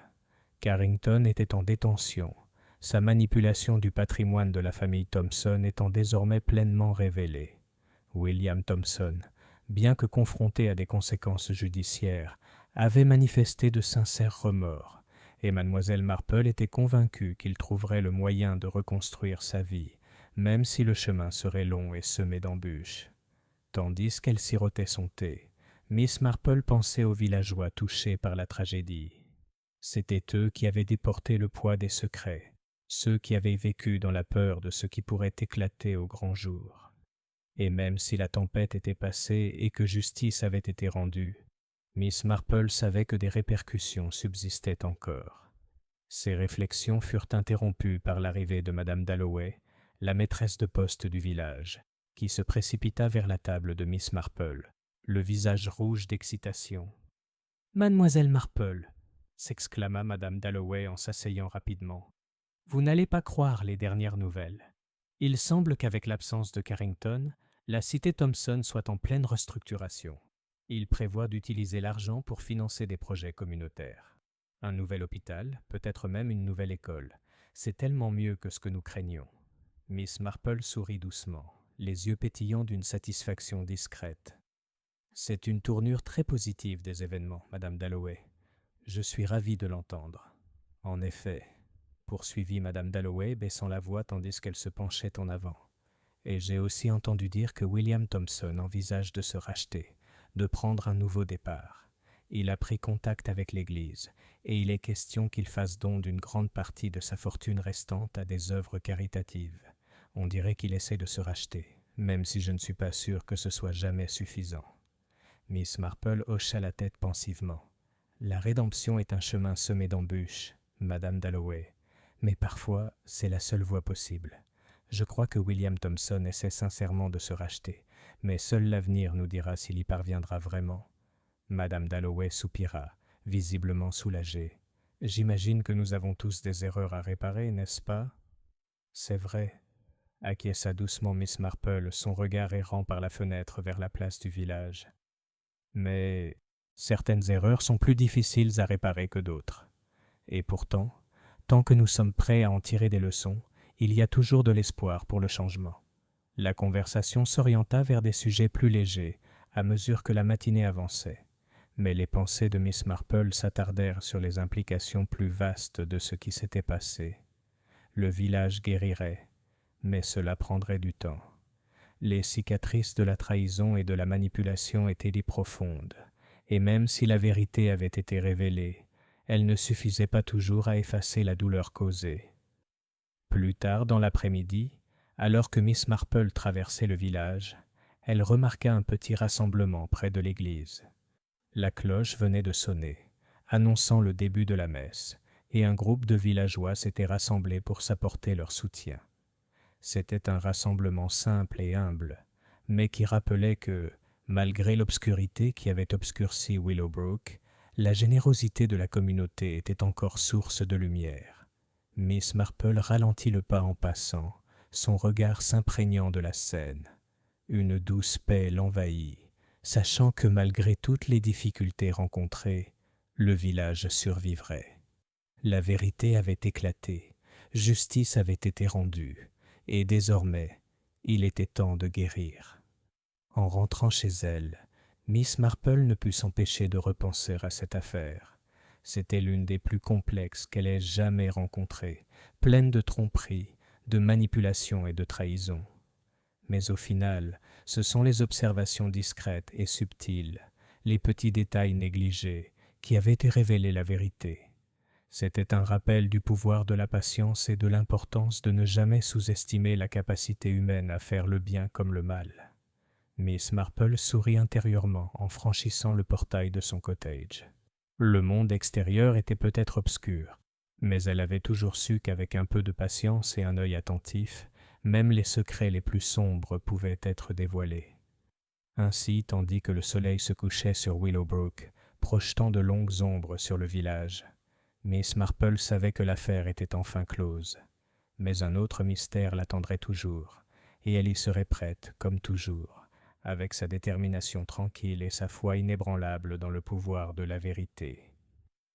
Chapitre 12. Une conclusion tranquille. Les jours qui suivirent la résolution de la mort tragique de Margaret Thompson furent marqués par un retour à la routine à Willowbrook, même si les échos de la tempête qui avait ravagé le village se faisaient encore sentir. Les ombres des dernières semaines persistaient dans les recoins tranquilles de la communauté, mais un sentiment de paix retrouvé régnait. Les derniers fils de l'affaire avaient été éclaircis, et la vérité, bien que durement acquise, avait rendu justice au village. Miss Marple, toujours observatrice et silencieuse, avait retrouvé le réconfort de son jardin, où les roses s'épanouissaient avec une défiance silencieuse, leurs délicats pétales ondulant dans la douce brise d'automne. C'est dans ce jardin que Miss Marple trouvait son réconfort, dans le rythme simple et régulier d'une vie qui ne semblait jamais faiblir, même face aux grands bouleversements. Bien qu'elle ait laissé l'enquête derrière elle, son esprit était toujours occupé par les événements qui s'étaient déroulés. Elle avait beaucoup appris sur la nature humaine au cours de son enquête, sur les efforts que l'on est prêt à déployer pour protéger ses secrets, et sur le prix de la trahison. Mais elle savait aussi que la vie, comme son jardin, continuerait de fleurir, même après les tempêtes les plus violentes. Un après-midi, alors que Miss Marple sirotait son thé dans son jardin, une silhouette familière apparut à son portail. Madame Dalloway, la postière du village, s'avança vers elle, un sourire radieux aux lèvres, d'un pas léger et joyeux.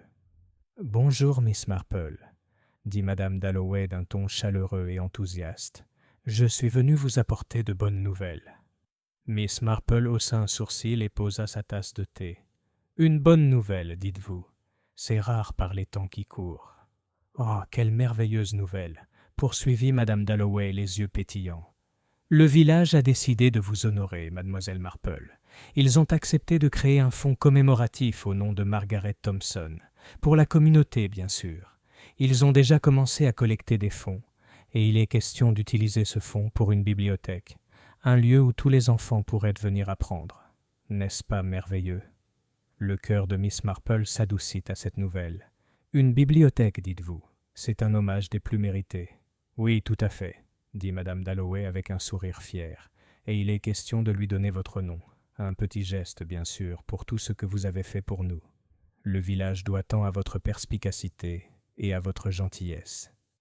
Miss Marple fut déconcertée, sa modestie habituelle reprenant le dessus.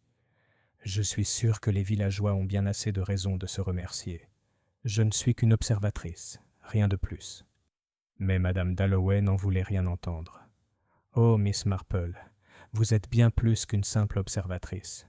Vous nous avez sauvés des secrets les plus sombres, et vous nous avez montré que la vérité finit toujours par éclater, aussi bien cachée soit-elle. Nous avons tous appris quelque chose de vous, et nous ne l'oublierons pas. » Miss Marple, bien qu'humilité, ne put s'empêcher de ressentir une douce chaleur intérieure. « Je suis sincèrement flattée par vos paroles, Madame Dalloway, mais je crois que c'est le village lui-même qui mérite le plus de reconnaissance. C'est votre résilience, votre capacité à aller de l'avant malgré l'adversité, qui a véritablement apporté la paix à Willowbrook. » Tandis que Madame Dalloway souriait aux compliments, le regard de Mademoiselle Marple se porta vers le village, derrière son portail. La vie y était revenue, le village retrouvant lentement mais sûrement son rythme paisible. Les rumeurs s'étaient calmées, les soupçons s'étaient apaisés, et le village se remettait, comme elle l'avait prévu. Dans les semaines qui suivirent, la vie à Willowbrook reprit son rythme habituel. La place du village, autrefois si animée par les murmures, redevint un lieu de rires et de lumière.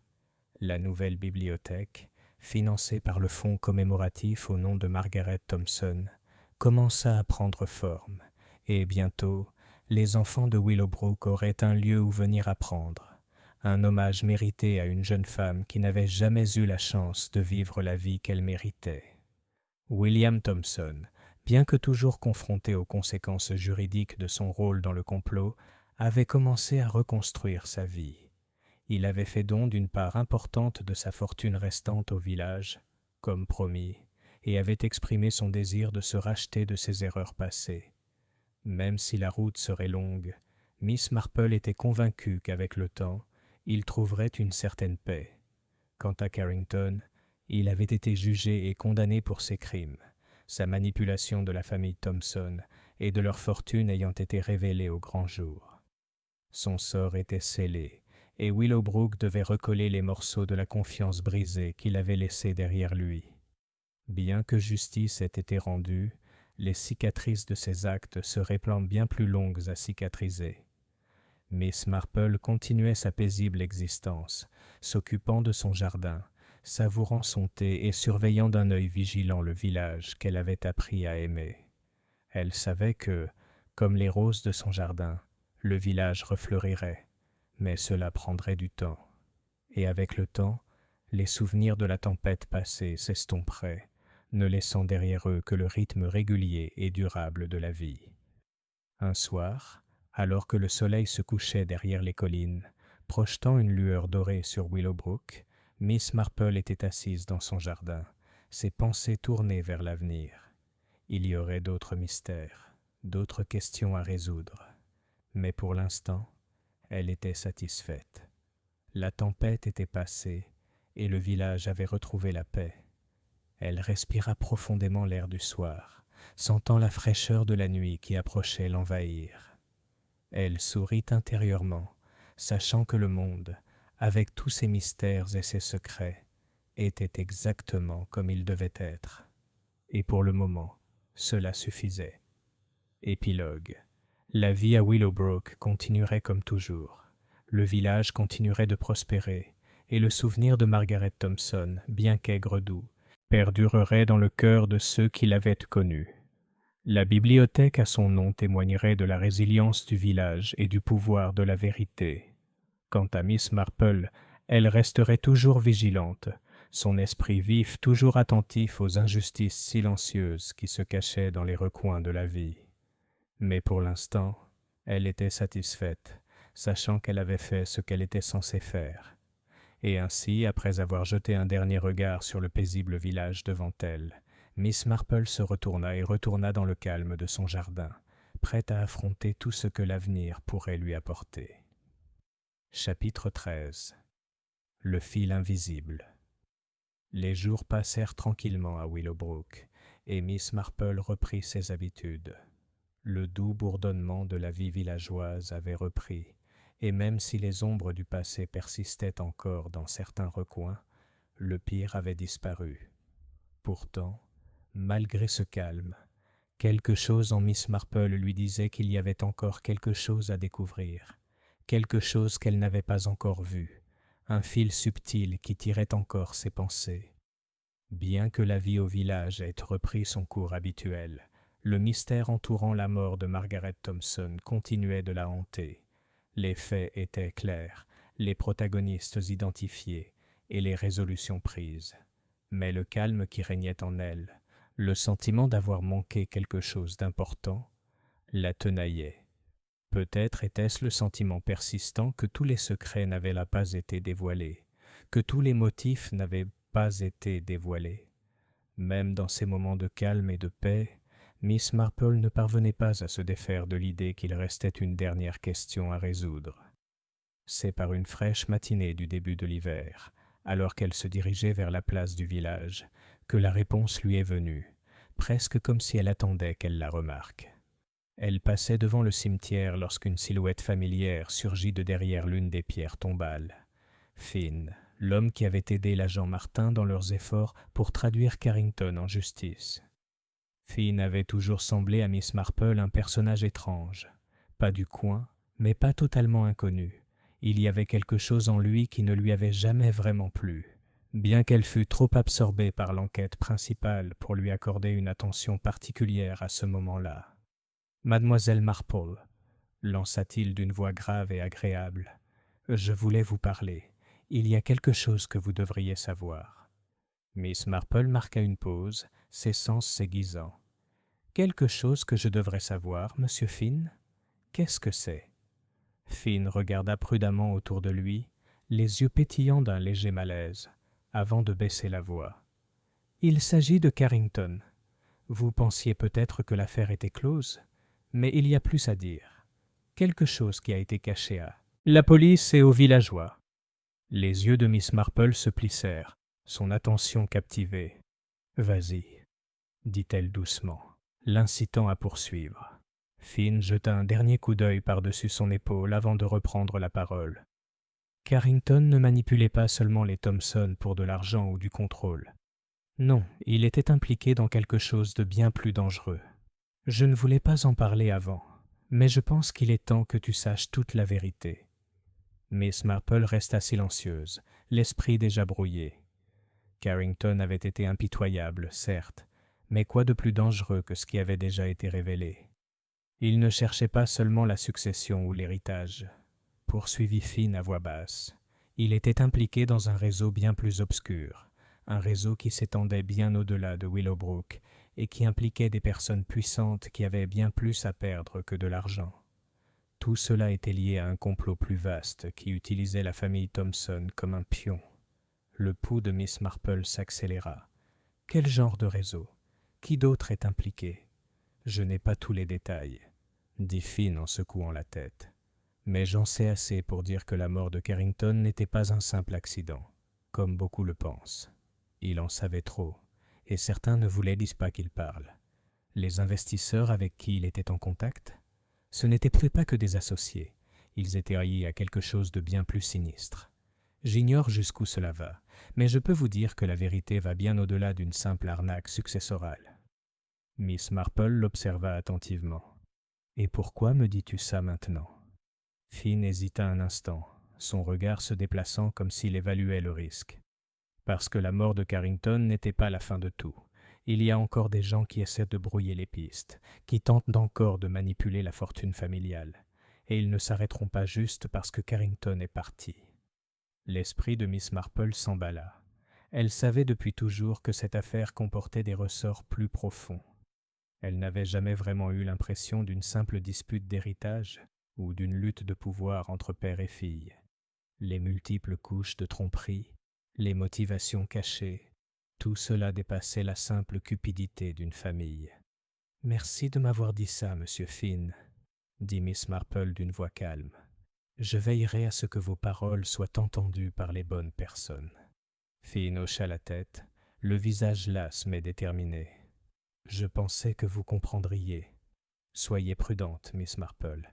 Il y a encore des gens dans ce village, et ailleurs, qui ne veulent pas que la vérité éclate. » Sur ce, il se retourna et s'éloigna, disparaissant dans le matin brumeux, laissant Miss Marple debout dans le cimetière, ses pensées tourbillonnant. Ce soir-là, assise près du feu, Miss Marple repensa à tout ce que Finn lui avait révélé. Tout prenait sens maintenant. Le sentiment d'inachevé, le doute persistant que quelque chose d'essentiel avait été oublié. Elle avait cru que la mort de Carrington serait le dernier chapitre, mais en réalité, ce n'était que le début.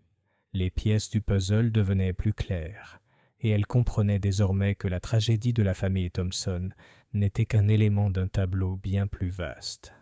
La manipulation de leur patrimoine n'était qu'une infime partie d'un réseau qui s'étendait bien au-delà des frontières de Willowbrook, et l'implication de Carrington dans cette machination avait été un jeu dangereux.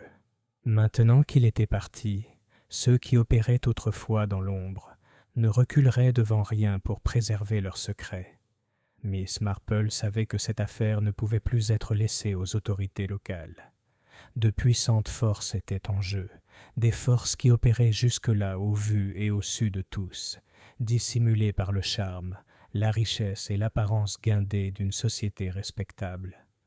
Pour découvrir toute la vérité, Miss Marple allait devoir aller plus loin que jamais, et elle aurait besoin d'aide. Elle ne pourrait pas y arriver seule. Le lendemain matin, Miss Marple rencontra à nouveau l'agent Martin. Comme toujours, il la salua avec un mélange de respect et de curiosité. Mais ce jour-là, une détermination nouvelle se lisait dans son regard. « J'ai besoin de ton aide », dit-elle simplement en soutenant son regard. « L'histoire est plus complexe que nous le pensions, et je crois que nous n'avons découvert que la partie émergée de l'iceberg. » Martin fronça les sourcils. « Que voulez-vous dire, Miss Marple ? » « Il y a un réseau en jeu, agent, » expliqua mademoiselle Marple d'une voix assurée. Carrington n'agissait pas seul. Les investisseurs avec lesquels il travaillait, ceux qui ont mené à la chute de la famille Thompson, sont toujours en liberté, et ils ne reculeront devant rien pour que leurs secrets restent enfouis. Nous devons découvrir toute l'étendue de cette opération. Martin écoutait attentivement, le front plissé par la réflexion. « Vous pensez qu'on est en sécurité, Miss Marple ? Ces gens, s'ils tiraient les ficelles en coulisses, ils pourraient être dangereux. » Miss Marple hocha la tête, l'air résolu. « Je connais les risques, mais si nous n'agissons pas maintenant, les responsables continueront à œuvrer dans l'ombre. Il est temps de faire éclater la vérité, une bonne fois pour toutes. » Et ainsi, avec une détermination tranquille, les deux se mirent à nouveau au travail, se préparant à creuser plus profondément qu'ils ne l'avaient jamais fait auparavant. Les fils du mystère s'étaient encore plus emmêlés, les enjeux plus importants que jamais. Mais Miss Marple était certaine d'une chose, la vérité éclaterait, et elle la suivrait où qu'elle l'amène, aussi loin dans les ténèbres qu'elle puisse l'entraîner. Chapitre 14. Le web se défait. La fraîche matinée d'hiver s'abattit sur Willowbrook, laissant derrière elle un calme inquiétant. Bien que le village ait commencé à retrouver son équilibre après le chaos des derniers mois, Miss Marple savait que les secrets les plus dangereux se cachaient souvent sous les apparences les plus sereines. Les informations que Finn lui avait confiées avaient ébranlé tout ce qu'elle croyait savoir sur la mort de Margaret Thompson, et la vérité qu'elle cherchait désormais était plus complexe et plus dangereuse que jamais. En se dirigeant vers la place du village, ses pensées se tournèrent vers les personnes à qui elle devait parler. Elle n'avait aucune intention de laisser ce mystère lui échapper. La révélation d'un réseau secret, lié à de puissants investisseurs, et peut-être même à des activités criminelles, exigeait une intervention. Mais Miss Marple savait qu'elle devait être à la fois prudente et méthodique. Trop de vies avaient déjà été bouleversées par les manipulations de Carrington, et elle n'allait pas laisser les responsables s'en sortir indemnes. Lorsque Miss Marple arriva au petit café où elle avait rendez-vous avec l'agent Martin, il était déjà là, le visage mêlant inquiétude et curiosité. Elle devina à sa posture qu'il ressentait plus que jamais le poids de l'enquête. « Bonjour, Miss Marple », dit doucement Martin en se levant tandis qu'elle approchait. « Vous avez été silencieuse ces derniers jours. À quoi pensez-vous ?»« J'ai beaucoup réfléchi, agent, » dit mademoiselle Marple en s'installant dans le fauteuil en face de lui. « Les informations de Finn ont confirmé mes soupçons. Carrington n'était pas seulement impliqué avec la famille Thompson pour l'héritage. Il y a une opération plus vaste en jeu, et elle est encore en cours. Nous devons agir vite. » Martin hocha la tête, les sourcils froncés. « Je sais que nous avons déjà parcouru les dossiers de Carrington, mais ces nouvelles informations compliquent les choses.